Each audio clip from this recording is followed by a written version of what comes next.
Good evening and welcome back to Vegas October 1 Sounds, the Napkin Notes. Tonight, very briefly, we're going to talk about Mach number.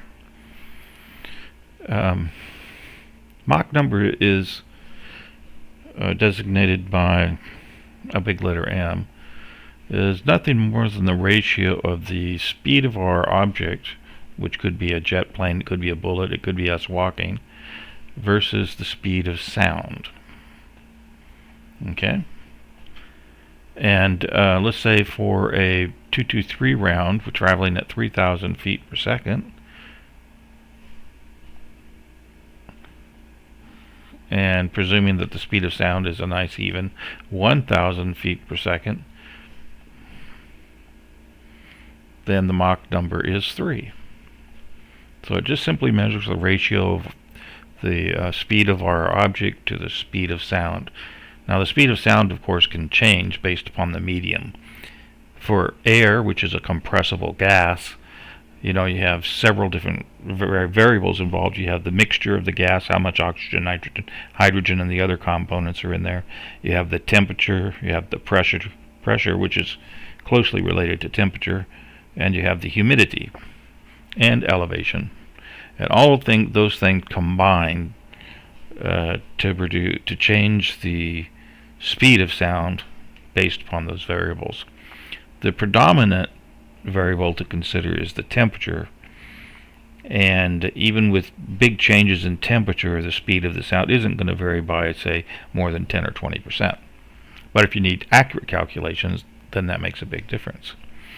Alright, now where this comes in gunshot acoustics is in the shock wave.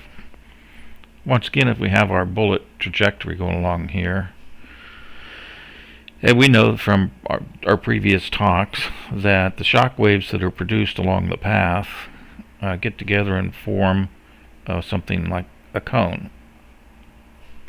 Okay? And that cone has an angle, and it's measured relative to the trajectory of the bullet, and it's symmetrical on both sides. Okay, we typically designate that angle to be theta.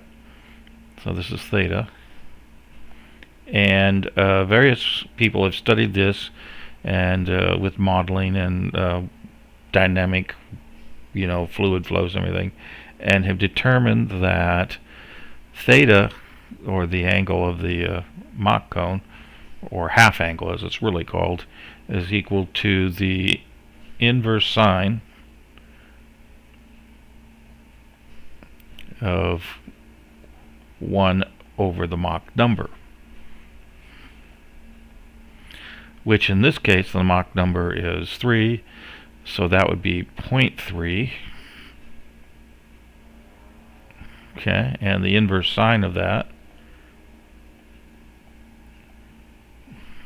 and this is just a number I'm going to make up, it's not correct. Inverse sine of 0.3 I think is 19 degrees. So somewhere around 19 degrees, let's say. So in the case of a Mach 3, a bullet leaving a muzzle, you have a cone which has 19 degrees on each side relative to the trajectory of the bullet, or a total of 38 degrees total width of the cone. And so that's the simple thing that we often talk about. We talk about Mach number and Mach angle. The Mach angle is theta, the Mach number is the ratio of the speed, in our case generally of the bullet, over the speed of sound at our temperature and elevation and everything. Okay, simple enough. If you want to know more, just grab Wikipedia and look it up. It's given in great detail. Catch you in the next one.